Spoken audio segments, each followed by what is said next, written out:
teachers and my classmate. I am Rudila Khodikari, a student of Mathabhanga College, second year chemistry honors. So today I am here to discuss about heterocyclic chemistry. So talking about heterocyclic chemistry, there are few very well-known heterocyclic compounds that I have written down the board. So the first question comes into our mind that what is heterocycle? So heterocycle are any heteroatom like oxygen, nitrogen, sulfur in a cyclic structure. So generally nitrogen, oxygen, sulfur along with the cyclic structure is called heterocycle. There are different type of heterocycle like 5-member, 6-member, 4-member, 3-member, 7-member, 8-member. The list can go on and on. But the most commonly studied heterocycle are 5 and 6-member heterocycle. So some of very common example of 5-member and 6-member heterocycle I have written down the board. Let's see the structures. So this is the 5-member heterocycle and its name is furan. This is a also 5-member heterocycle called thiophene. This is the structure for indole. This is a 6-member heterocycle containing a nitrogen atom named pyridine. This is the structure for isoquinoline. This is the structure for indole and this is the structure for quinoline. So today I am going to discuss about the structure, synthesis and some of very important reactions of isoquinoline. Now let's see the structure. This is the structure for isoquinoline. So after seeing this structure, it is clear that isoquinoline is nothing but a fused ring system involving a pyridine ring and a benzene ring. We can prove this as follows. When the isoquinoline is oxidized by alkaline KMnO4, it gives phthalic acid and chincomaronic acid.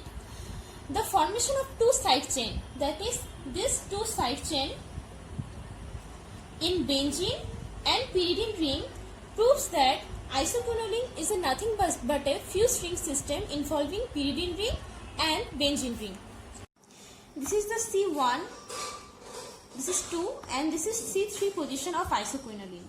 Now one question comes in our mind that nucleophilic addition will occur at which position? C1 position or C3 position? Now let's see the mechanism.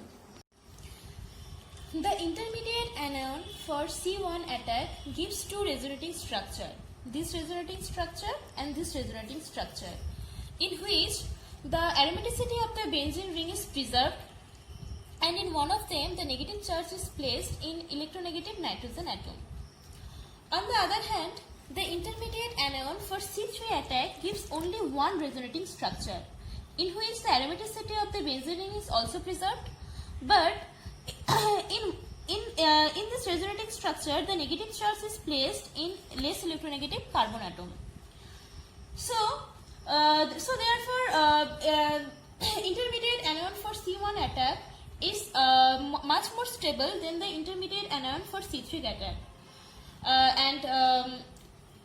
Because of this, the nucleophilic attack for C1 position is more stable rather than C3 position. Since there are so many syntheses of isoquinoline and I will discuss some of them, the first synthesis that I will discuss about is Bichler-Napelowitz synthesis.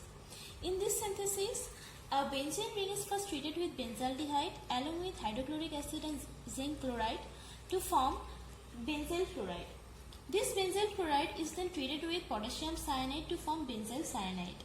Then the reduction occurs by lithium aluminum hydride and the benzyl cyanide is reduced to 2-phenylethylamine.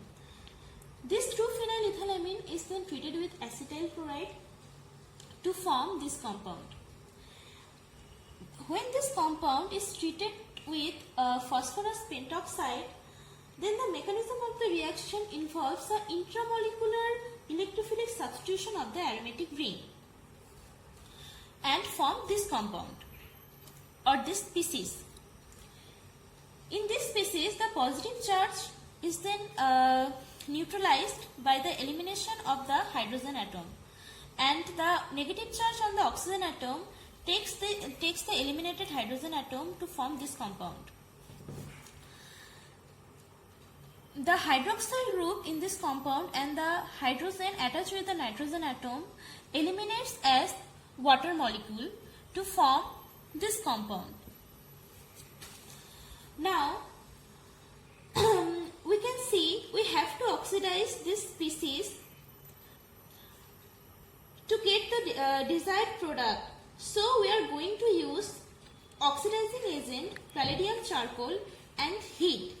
And then here is the derivative which we are wanting to get. This derivative. Moving to another synthesis. This synthesis is called Pictet-Spengler synthesis. In this synthesis, first of all, the oxygen atom of the carbonyl carbon of acetaldehyde is first protonated to form this compound. After that, the lone pair on the nitrogen atom of beta methyl anisile ethylamine is attached to this carbon atom, and the double bond is then shifted to the oxygen atom to neutralize the positive charge present in the oxygen atom and form this compound. After the formation of this compound, we can see there is a positive charge on the nitrogen atom. Therefore, deprotonation occurs at the nitrogen atom to neutralize the positive charge, and the oxygen atom of the hydroxyl group takes up the eliminated hydrogen atom to form this compound. In this compound, one water molecule is removed while shifting this bond, and it will form this compound. After that, protonation again occurs at the nitrogen atom and it will form this compound. We can see there occurs a positive charge on the nitrogen atom.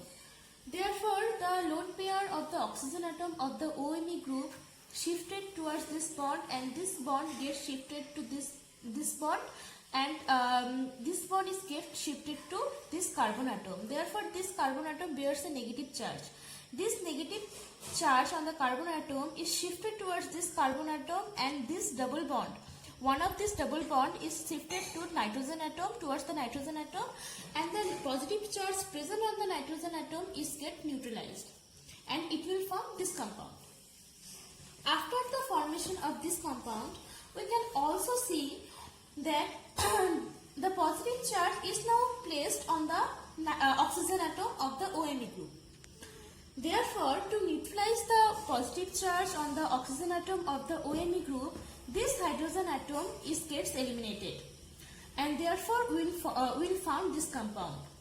Now, if we oxidize this compound by oxidizing agent like palladium charcoal, then we will get this compound.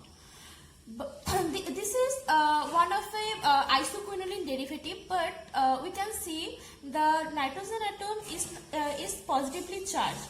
Therefore, deprotonation occurs at the nitrogen atom, and we will finally have our desired product, that is isoquinoline derivative.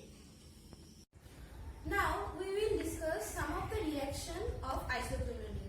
Let's see some of the reactions of isoquinoline. When the isoquinoline is treated with sodium amide along with liquid ammonia and water, what will happen? Let's see the mechanism. We know sodium amide remains in the system as sodium plus and NH2 minus.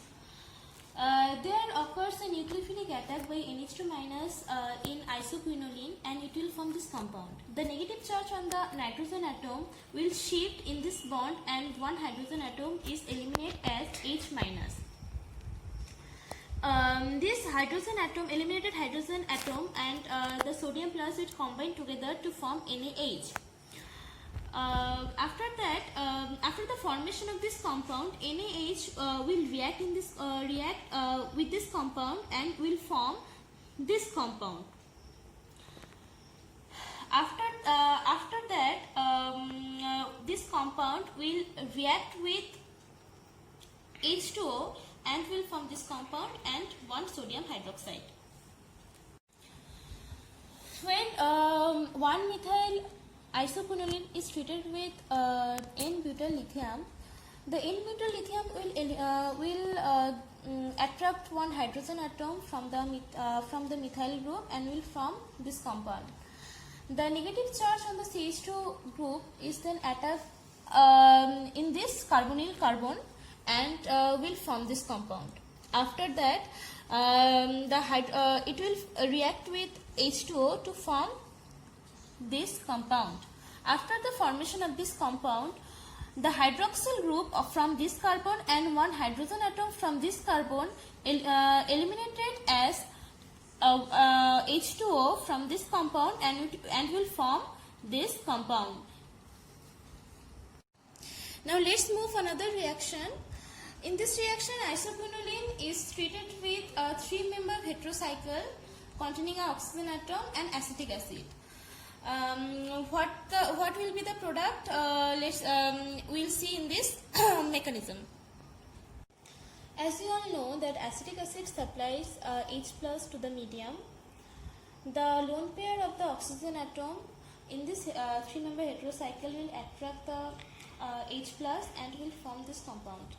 After the formation of this compound, the nitrogen atom, the lone pair of the nitrogen atom of the isoquinoline will attack to this carbon atom, and this bond shifted towards the oxygen atom to neutralize the positive charge of the oxygen atom present in the oxygen atom and will form this compound.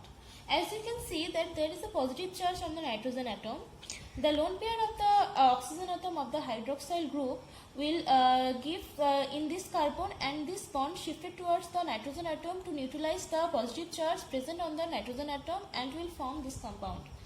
After the formation of this compound, there is also a positive charge in the oxygen atom. Therefore, the hydrogen atom will eliminate as H plus and will give its lone pair to the oxygen atom, so that the positive charge of the oxygen atom is get neutralized, and we will get this compound. This compound is react with acetic anhydride. Then what will happen? The negative charge of the oxygen atom in this compound is attacked in this carbon, and this OCO CH3 group is eliminated from the reagent, and it will form this compound. The eliminated OHC minus is then attacked in this carbon atom, and the double bond is shifted towards the nitrogen atom, positively charged nitrogen atom, to neutralize the positive charge placed on the nitrogen atom.